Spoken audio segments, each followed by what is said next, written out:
मुंबईची जनता त्यापेक्षा सुज्ञ आहे. महाराष्ट्रावर चाल करून येणाऱ्या अनेक शाह्यांचा या जनतेनं समाचार घेतलेला आहे आणि कोणी अशा प्रकारच्या महाराष्ट्रावर घाव घालणाऱ्या शक्तींना कोणी मदत करू इच्छित असेल तर या राज्याची जनता ते सहन करणार नाही. नाना पटोले यांनी सांगलीतून आपला उमेदवार काल सांगितलाय, त्यानंतर आपण चंद्रहार पाटील यांना बघा असं आहे की महाराष्ट्रातल्या संदर्भातील जागा वाटप झालं शेवटच्या दिवशी नेहरू सेंटरमध्ये. ते अंतिम होतं. त्या वेळेला काँग्रेसकडून दिल्लीचे 5 प्रमुख नेते उपस्थित होते. त्यांच्यासमोर या सगळ्या गोष्टी ठरल्या. शरद पवार साहेब पण होते, जयंत पाटील होते, मी स्वतः होतो आणि त्यात असं ठरल्यात काही गोष्टी, त्यानुसार हे जागा वाटप झालेलं आहे.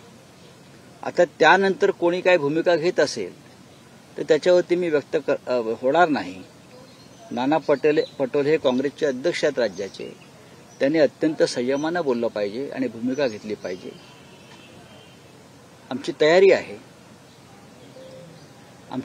आहे एक पाऊल पुढे जाण्याची. पण जागा तुम्हाला